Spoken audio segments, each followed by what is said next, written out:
ఏంటంటే శివాలయం కోసం కాదండి గుడి కట్టినది, వెంకటేశ్వర స్వామి ఆలయం కోసం గుడి కట్టించారు.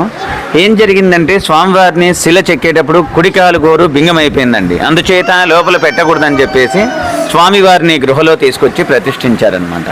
అప్పుడు అదే స్థలంలో శివపార్వతులు ఆది దంపతులుగా ఒకే రాయి మీద వెలిశారండి. మీరు చూసే ఉంటారు, ఎక్కడైనా స్వామివారు లింగాకారం రూపంలో ఉంటారండి, ఇక్కడ అట్లా కాదు, ఒకే రాయి మీద దంపతులు ఇద్దరు వెలిశారండి. పసుపు పూసనకెళ్ళి అమ్మవారు, విభూది పెట్టినకెళ్ళి స్వామివారు ఉంటారు.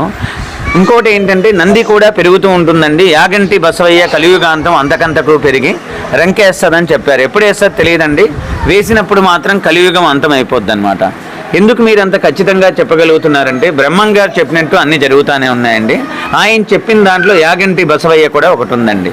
ఇంకోటి ఏంటంటే ఇక్కడ కాకి కానీ గ్రద్ద కానీ శని నవగ్రహాలు ఉండవన్నమాట. ఎందుచేత అంటే అగర్ష మహాముని అనే ఒక ఋషి ఉండేవారు. ఆ ఋషి తపస్సు చేసేటప్పుడు ఒక రాక్షసుడు కాకి రూపంలో వచ్చి మాంసాముద్దలు తీసుకొచ్చి వాళ్ళ హోమంలో వేశారండి. వేసినప్పుడు వాళ్ళ హోమం భంగం అయిపోయిందనమాట. అప్పుడు ఆ ఋషి కోపంతో శాపం ఇచ్చారు, సూర్యచంద్రాలు ఉన్నంత వరకు కాకి గ్రద్ద రాకూడదని శాపం ఇచ్చారండి. అప్పటి నుంచి ఇప్పటి వరకు కూడా రావన్నమాట. పొరపాటున ఒకవేళ వచ్చినా బయటికి వెళ్ళిపోతానే చనిపోతాయండి. ఇంకోటి ఏంటంటే ఎక్కడైనా చూడండి గోపురానికి పైన 5 కలశాలు ఉంటాయండి, ఇక్కడ 7 ఉంటాయి అన్నమాట. అంటే వైష్ణవ ఆలయం ప్రకారం గుడి కట్టారండి. ఇక్కడ కొండల్లో నుంచి కూడా నీళ్ళు వస్తుంటాయి, ఎక్కడి నుంచి వస్తాయో తెలియదు. 24 గంటలు వస్తూనే ఉంటాయండి, వానల కాలం, చలికాలం, ఎండల కాలం. ఈ నీళ్లు కూడా యాగంటికి సరిపడా కాను 16 ఎకరాలు మాత్రమే పారి వినిగిపోతుందండి. దైవ సంకల్పం అన్నమాట. ఇవి ఎక్కడి నుంచి వస్తాయని చెప్పారంటే మా పెద్దవాళ్ళు ఇక్కడి నుంచి ఒక 40 కిలోమీటర్ల దూరంలో ముచ్చట్ల అని ఇంతకన్నా ఒక పురాతనమైన పాడుబన్న శివాలయం ఉందండి.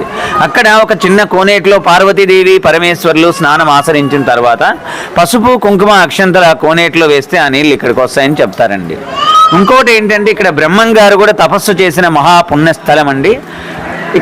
ఇక్కడి నుంచి స్వామివారు కందిమల్లాయపల్లి వెళ్ళిపోయి జీవ సమాధి అయిపోయారండి. 150 కిలోమీటర్ల దూరంలో ఉంటుందన్నమాట.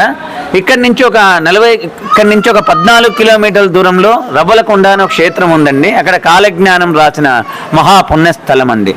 ఇక్కడ ఏంటంటే వెంకటేశ్వర స్వామి వారు ఫస్ట్ పాదం పెట్టారు ఇక్కడ, రెండోది దేవుని గడప, మూడోది తిరుమలలో పెట్టారండి. జన్మస్థానం ఇక్కడ, వెలుగు అక్కడ అనమాట. బ్రహ్మచారి అండి ఇక్కడ స్వామివారు. కళ్యాణం ఉండదన్నమాట, ఏకశిల అండి. ఏ సంకల్పమైనా అనుకోండి ఇక్కడ నెరవేరుతుంది అనమాట. అదండి విషయం.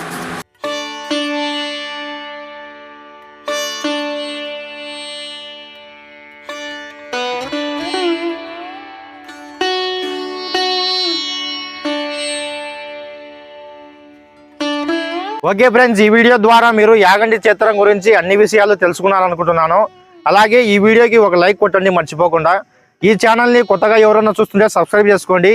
Okay friends, thanks for watching. Thank you.